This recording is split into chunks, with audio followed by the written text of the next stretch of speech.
ప్రగతి గారు మాట్లాడవలసిందిగా కోరుతున్నాం.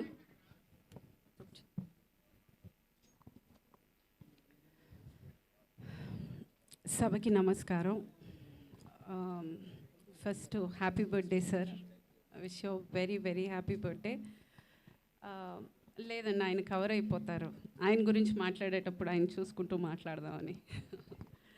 ఓకే, ఫస్ట్ ఆయన ఈ 2 months ముందు నాకు ఒక లైఫ్లో ఒక పెద్ద లెసన్ నేర్పించారండి. నాకు ఏషియన్లో సిల్వర్ మెడల్ వచ్చిన వెంటనే ఫస్ట్ కాల్ సినిమా నుంచి చాలా తక్కువ మంది కాల్ చేశారు నాకు. అందులో ఫస్ట్ కాల్ నాకు బ్రహ్మానందం గారిది. నేను నా లైఫ్లో నేను మర్చిపోలేను. అంటే ఇప్పటికీ ఆ కొడుతుంది, ఆ రికగ్నిషన్ నాకు ఇంకా రాలేదు, మన ఫ్యామిలీ కోసం నేను చేశాను, నాకు ఇంకా రాలేదని ఒక కొరత ఎక్కడో ఉన్నా కానీ పెద్దగా ఆయన ఫోన్ చేసి నాకు ఇచ్చిన wishes was very very special to me. And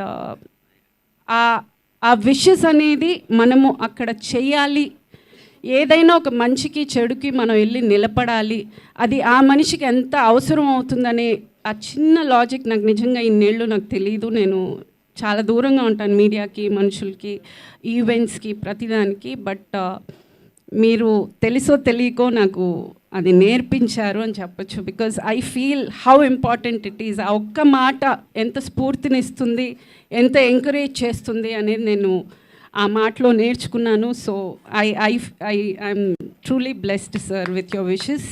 and అంతే, విచ్చేసిన అందరికీ thank you. Wish you very happy birthday sir.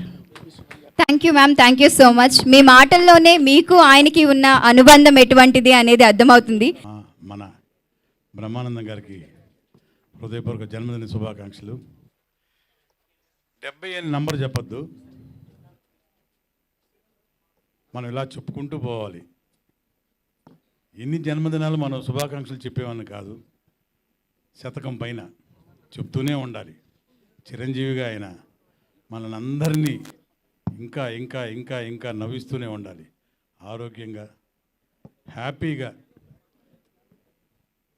తన శేష జీవితంతో బ్రహ్మాండంగా జరగాలని మనస్ఫూర్తిగా కోరుకుంటున్నాను. నేను ఒక్కడనే కాదు, ఇక ఆయన గురించి ప్రత్యేకంగా మనం అంత ఇంత ఓహో ఎంతో అని ఇంకా చెప్పక్కర్లా. ప్రతిరోజు మనం దేవుణ్ణి ఎలాగో చూసుకుంటామో బ్రహ్మానందం గారిని కూడా అలాగే చూసుకుంటాం. నిజమా కాదా? మనకున్న దేవుడు ఆ దేవుడు. ఇక్కడ సెల్ ఫోన్స్లో ఉన్న దేవుడు మీమ్స్ దేవుడు బ్రహ్మానందం గారు. సో ప్రతి ఒక్కళ్ళు చిన్న పెద్ద అంటూ తేడా లేదు.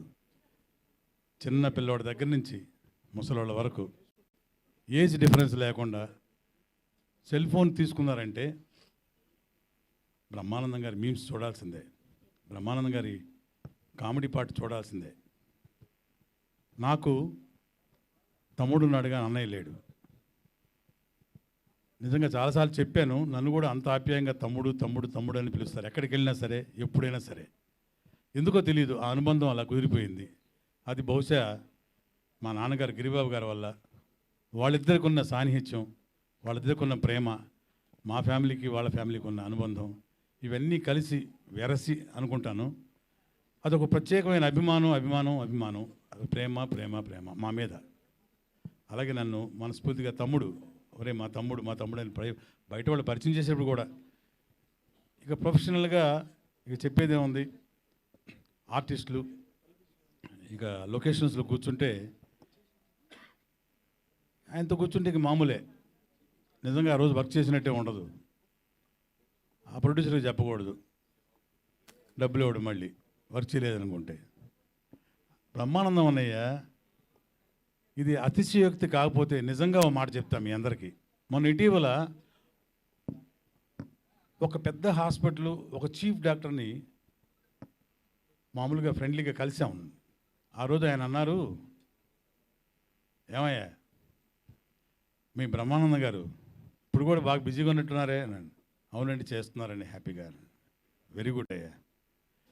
మేము ఇచ్చే మందులతోటి మా పేషెంట్స్ బ్రతుకుతున్నారు, అది మామూలే. సైకలాజికల్గా మీ బ్రహ్మానందం గారి మీమ్స్, ఆ వీడియోస్ చూస్తూ పేషెంట్స్ వాళ్ళ జీవితాన్ని ఎక్స్టెండ్ చేసుకుంటున్నారనే అన్నాడు డాక్టర్.